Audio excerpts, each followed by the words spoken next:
Hi to everyone, I'm Melanie and today I'm gonna talk about an amazing and a mysterious story called The Five Orange Pips. So, who is the real villain in this story? Let's start.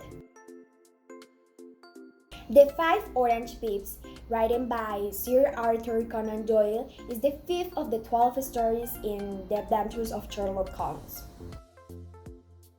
The story takes place specifically in September 1887 in England, London, in the end of 19th century. But about what is this story? John Openshaw is a young man who needs the help of one of the best detectives in England, Sherlock Holmes, because Willie, his uncle, and then his dad lost their lives after receiving a strange envelope with 5 orange pips, 3 cakes in the headline, and threats that could be related with the past life in America of Uncle Elias. Before analyzing the strong points, let's know more about the real story on that time. One of the most important events in the USA was the Civil War from 1861 to 1865, where the country divided into 2 big groups. The first one, the North side, known as the Union, with the idea of finish with the slavery of black people in America, and the second one, the South side, that conformed the Confederate States of America, with the idea of protect and continue with the traditions and the economy based on black people's work. The main characters are Sherlock Holmes and John Openshaw. Sherlock Holmes, who is a brave, determined, polite, and empathic detective who wants to help the others to search the truth. And John Openshaw, who is a kind, generous, sensible, anxious young man who is always protecting his family. The secondary characters are Elias Openshaw and Joseph Openshaw. Elias Openshaw, who is an arrogant, aggressive, kind of racist, angry old man who don't trust in anyone, only in his niece. He was part of the Jackson's army in the Civil War of the USA. And then we have John Openshaw, who is a carefree, a clueless, an obstinate man who thinks that nothing could happen to him as happened to his brother. Definitely, Elias has a big problem with his past. When he received the threats, he started to behave as a crazy person and feel kind of in danger and afraid. He felt kind of scared and without security because he was the next one in the list of the killers. So that's led John to do what he had to later, and then he was killed soon. Sherlock felt guilty of Openshaw's death because he sent him away with the only document that he had, and that wasn't right.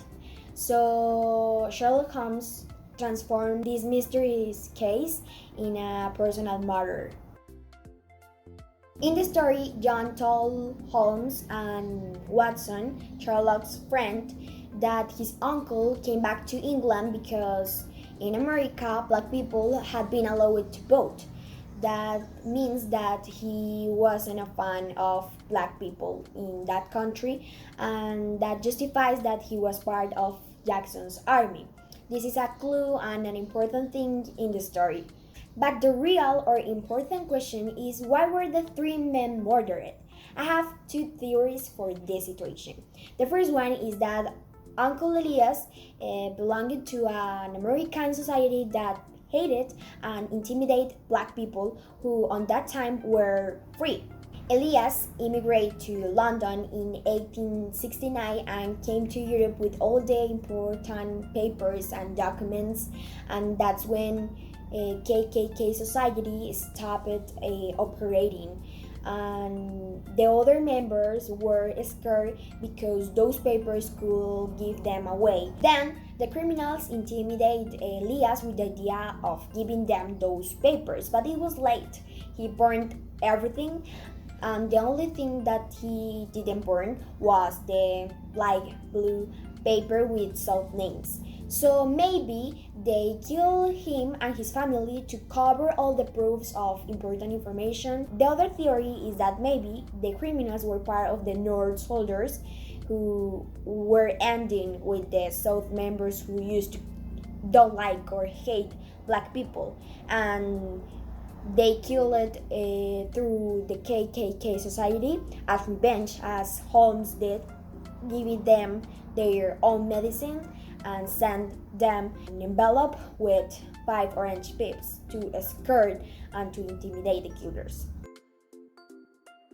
In my opinion, Arthur Conan Doyle's stories are very entertaining and eye-catching because they give the reader the opportunity to think beyond the events and let you propose ideas to resolve the difficult case of Sherlock Holmes.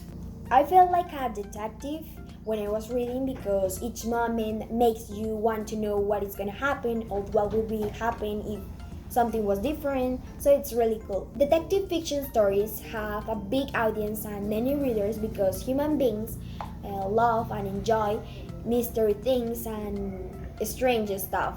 For example, in my case, I prefer this kind of stories that have real facts and history connected with fiction things, such as the 5 orange pips. In short words, I really enjoy reading this story because it wasn't boring, and also the story left you to imagine what could happen with the KKK society and with the killers. So I give this story a score of 9.5 of 10 because although I like it, I wanted to know more about the society and also about the killers, what happened with them. So yeah.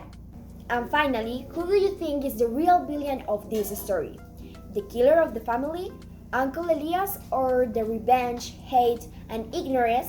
Yeah, I'm talking about John's dad that people had in this story or in real life. Okay, that's it. Thank you so much. I hope you enjoyed it and bye!